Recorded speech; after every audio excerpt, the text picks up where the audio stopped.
So this is why Jeff Bezos is building a warehouse in the Philippines. Now, obviously, we know Jeff Bezos having an entire billion-dollar Amazon business is big as it is. Now coming to the Philippines with a purpose, right? And a lot of people link this over telling me that this video is going to explain a lot of it and maybe want to see my thoughts on it, especially considering I love the Philippines, plan on living there. So of course, when this video was linked over and I read that title, I was like, we have to see this together. So come join me. Let's go. Alam mo ba na ang Amazon ay nagtatayo ng pinakamalaking warehouse nito sa Asia at ito ay sa The largest? Pilipinas? Matatagpuan sa gitna ng Southeast Asia, ang Pilipinas ay mabilis na umuusbong bilang isang game changer sa larangan ng global logistics. Sa strategic location nito, mahuhusay na manggagawa at mabilis na lumalagong ekonomiya. Nakuha nito ang atensyon ng isa sa pinakamalaking kumpanya sa mundo, ang Amazon. Ang tech giant ay gumagawa ng isang malaking hakbang sa pamamagitan ng pagtatayo ng pinakamalaking warehouse nito sa bansa. And by the way, no matter what nobody says, it's growing by 6.4% per year, I believe, the GDP. I don't know if it's per year, but over a couple, it's one of the highest growing right now. And I know a lot of people are going to mention like, oh, you know, corruption and things like that. There's been a lot going on. And honestly, like I say and reiterate every time, every country has its issues and problems. But I think the first step is realizing its problems. It's kind of like addiction, right? I believe, honestly, that the Philippines, if you look at it that way, the first step to curing an addiction is realizing you have one in the first place, right? Because a lot of people, let's say they're addicted to alcohol or addicted to anything else, they don't realize they're just doing it. It's just their habit.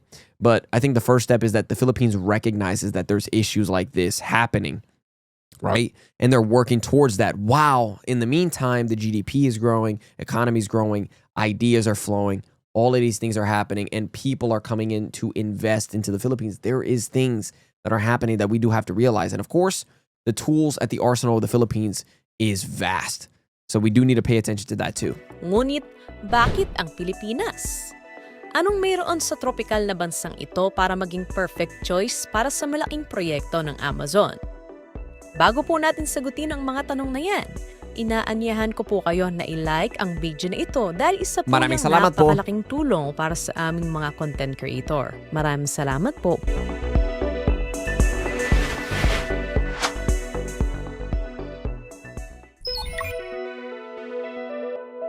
Ang Pilipinas ay matatagpuan sa gitna ng Southeast Asia, dahilan para maging perfect choice ang bansa para sa malaking proyekto ng Amazon. Nangangahulugan ito na ang lokasyon ng bansa ay ilang oras lamang ang layo mula sa mga merkado tulad ng China, Singapore at Malaysia. Ang strategic location na ito ay nagbibigay sa Amazon ng madaling access sa ilan sa mga pinakamabilis na lumalagong merkado ng e-commerce sa buong mundo. Ang pagiging malapit sa pangunahing international shipping route ay nagdaragdag din sa halaga ng Pilipinas bilang isang distribution center. Ang advantage na ito ay nagpapahintulot sa Amazon na makapaghatid ng mga produkto ng mas mabilis at sa mas mababang halaga para sa milyong-milyong consumers sa rehiyon. Sa pamamagitan ng mabilis na transit time, ang kumpanya ay magbibigay ng mas mahusay na serbisyo at matutugunan nito ang tumataas na demand para sa e-commerce. Bilang isang arkipelago na may maraming daungan at lumalawak na network ng mga kalsada at infrastruktura, ang Pilipinas ay naghahandog ng mga flexible option para sa pag-import at pag-export ng mga produkto. Oh, this will also provide so many more jobs for Filipinos, right? That's another thing too. And that's always a plus. So that would be incredible too. Man, Amazon in the Philippines. Yo. Ginagawa nitong isang mahusay na starting point ang bansa, hindi lamang para sa pamahagi ng mga produkto sa buong Southeast Asia, kundi pati na rin sa pag-abot sa mas malawak na rehiyon ng Asia-Pacific. Sa pamamagitan ng pagpili sa Pilipinas para pagtayuan ng pinakamalaking warehouse nito, maaaring lubos na mapakinabangan ng Amazon ang lokasyon ng bansa. Ang desisyong ito ay tumutulong sa kumpanya na mapabuti ang mga supply chain nito, gawing mas epektibo ang mga operasyon at matiyak ang isang matatag na presensya sa isang rehiyon kung saan ang online shopping ay mabilis na lumalago. It'll make it a lot easier too for a lot of Ang Filipinos. Pilipinas ay nakararanas ng mabilis na pagtaas sa larangan ng e-commerce. Salamat sa ilang mga salik na nagpapalakas sa paglago ng online retail sa bansa. Sa nakalipas na mga taon, higit pang mga tao sa bansa ang nagkaroon ng access sa internet at nagsimulang gumamit ng mga smartphone na naging sanhi para ang milyong-milyong mga Pilipino ay bumaling sa mga digital platform para sa kanilang shopping, banking at iba pang pang-araw-araw na pangangailangan. Also, think about it like this. If Filipinos have to, for example, drive a long way with a lot of traffic that's happening, obviously that's going to be fixed in the future too. For a lot of Filipinos, I guarantee it. But even with that, right, they have the Filipino time, they would call it, whether you be late because of traffic, it's a common thing. The reality is, if you have the ability to shop for groceries at certain places like DoorDash, right, which they do, or other things, right, like Grab, you have all of these options. Now you're going to have the option to deliver even more essential goods on Amazon. Think about the time that it might save you in convenience as well. That's just another thing too. Pinaigting pa ng pandemic ang trend na ito, na humikayat sa mga tao na tuklasin ang kadalian at kaginhawahan ng online shopping. Ang mas nagpapaganda pa sa Pilipinas ay ang bata at tech-savvy na populasyon nito. Sa average age na 25.7 years lamang, ang bansa ay tahanan ng malaking bilang ng mga kabataang consumer na hindi lamang sanay sa makabagong teknolohiya, kundi aktibo ring kasali sa mga digital trend. They're also innovative. Marami sa kanila ang gumugugol ng maraming oras sa social media, gumagamit ng mga online marketplace at umaasa sa mga mobile service at application. Kaya't sila ay mga ideal customer para sa mga e-commerce company tulad ng Amazon. At the same time, ang grupong ito ng mga consumer ay nagiging mas financially capable.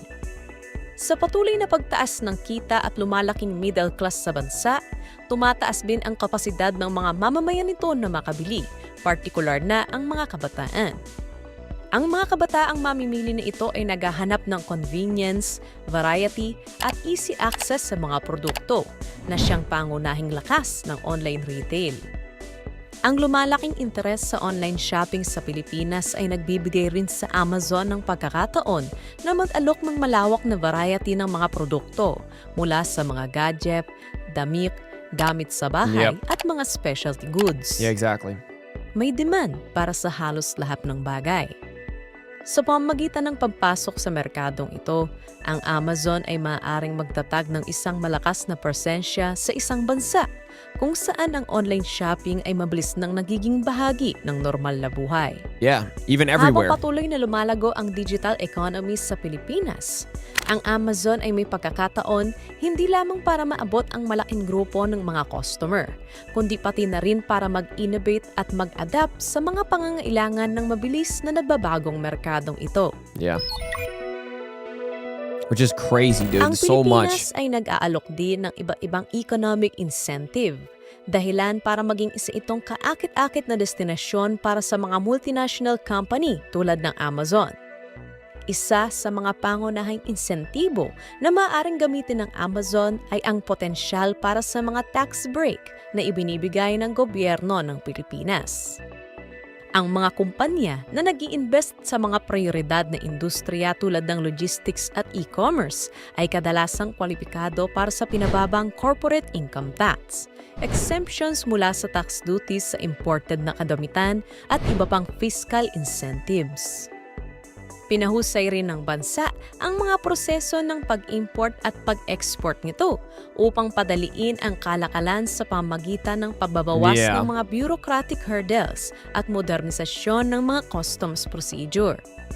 Ginawa ng gobyerno na mas madali para sa mga kumpanya na maglipat ng mga produkto papasok at palabas ng bansa. Ito ay partikular na kapakipakinabang para sa Amazon dahil ang epektibong logistics ay mahalaga sa kanilang business model na nakatutok sa mabilis at maasahang delivery. Ang pakikipagtulungan sa mga organisasyon tulad ng Philippine Economic Zone Authority o PEZA ay higit pang magpapalakas ng apil ng bansa. Ang PEZA ay nag-aalok ng mga benepisyo sa mga kumpanyang nag-ooperate sa mga designated economic zone tulad ng mga income tax holiday, 0% VAT on local purchases Oh, wow. at pinadaling proseso ng negosyo. Ang mga economic zone na ito ay stratehikong matatagpuan malapit sa mga daungan at pangunahing lungsod. Tinitiyak ang optimal access sa transportasyon at infrastruktura. Dagdag pa rito, aktibong sinusuportahan ng gobyerno ang mga public-private partnership na makakatulong sa Amazon na magtatag ng matibay na operasyon sa pamamagitan ng mga joint projects sa infrastructure development, digitalization at workforce training. Yeah. Ang mga kolaborasyong ito ay lumilikha ng win-win senaryo na kapwa pakikinabangan ng kumpanya at ng lokal na ekonomiya. Sa pamamagitan ng paggamit ng mga economic incentive na ito, maaaring pababain ng Amazon ang halaga, pagbutihin ang efficiency ng operasyon at makapagtatag ng pangmatagalang presensya sa Pilipinas. Ang stratehikong hakbang na ito ay hindi lamang nagpapatibay sa posisyon ng Amazon sa Southeast Asia, kundi nakahanay rin sa layunin ng gobyerno ng Pilipinas na maging isang pangunahing manlalaro sa Yeah. pandaigdigang industriya ng logistics at e-commerce. Which is on its way already. That's another thing too. It's already on its way, and that would just do it even more. That's just one of those things, man. For sure. Hindi maikakaila 100 na million ang percent. gobyerno ng Pilipinas ay nakagawa na ng malaking progreso sa pagpapabuti ng mga infrastruktura nito, dahilan para maging mas kaakit-akit ang bansa sa mga global company tulad ng Amazon. Ang mga kamakailang improvements sa mga daungan, kalsada at mga digital network ay nagpadali sa paggalaw ng mga produkto at pagkonekta ng iba-ibang bahagi ng bansa. Ang mga pagbabagong ito ay tumutugon sa mga mahalagang hamon sa logistics at mahalaga para sa mga kumpanya tulad ng Amazon na umaasa sa mabilis at epektibong transportasyon at komunikasyon upang maipadala ang mga produkto at mapatakbo ng maayos ang kanilang operasyon. Isang pangunahing salik sa mga pag-unlad na ito ay ang programang Build, Build, Build ng gobyerno na nakatutok sa malakihang proyekto upang mapabuti ang mga Yep. infrastruktura ng bansa. Yeah. Ang programang ito ay nagresulta sa pagtatayo ng mga highway, expressway at mga pangunahing daungan na nakapagpababa ng oras ng biyahe at nakapagpadali ng paggalaw ng mga produkto sa buong Yeah. bansa. Which also works with Amazon. Karagdagan pa sa transportasyon, ang mga investment sa digital infrastructure ay naging mahalaga sa pagsuporta sa lumalabong sektor ng e-commerce ng bansa.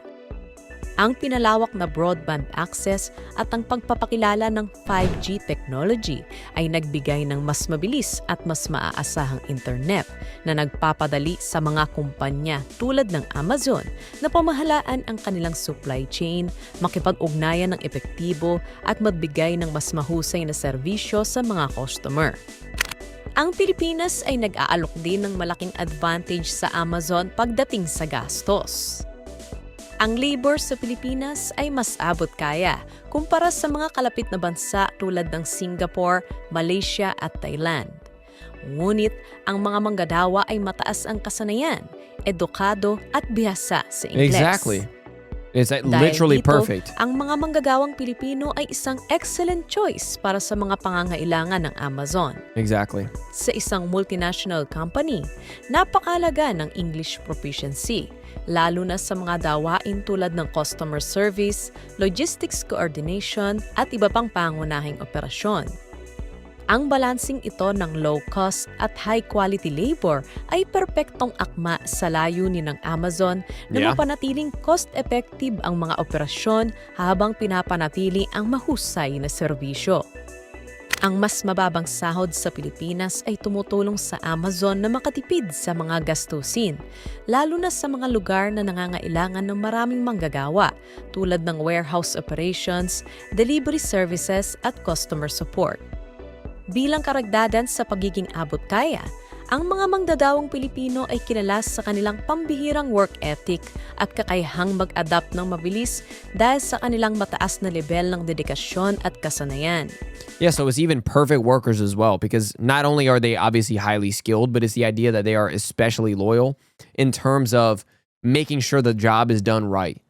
So I feel like if any problems arise or any situations happen, it's just going to work out perfectly and beautifully, right? Which is why a lot of them work in customer service, or even a lot of them are nurses.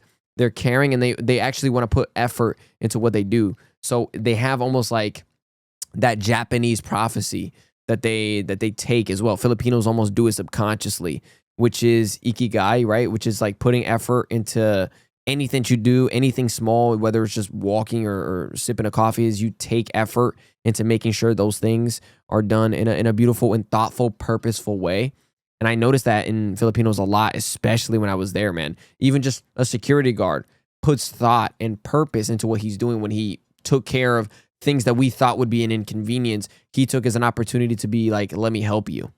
Simple things. Sa pamamagitan ng pag-take advantage sa pinabuting infrastruktura at abot kayang skilled labor, mapapahusay ng Amazon ang supply chain nito, mababawasan ang mga gastos at magbibigay ng dekalidad na serbisyo sa mga customer nito.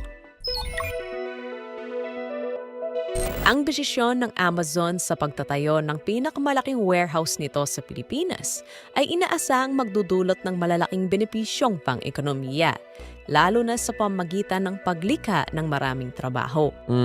Exactly. Ang pasilidad ay mangangailangan ng marami at iba't ibang uri ng mga manggagawa, kabilang na ang para sa mga gawaing bodega, delivery drivers, customer service at iba pa.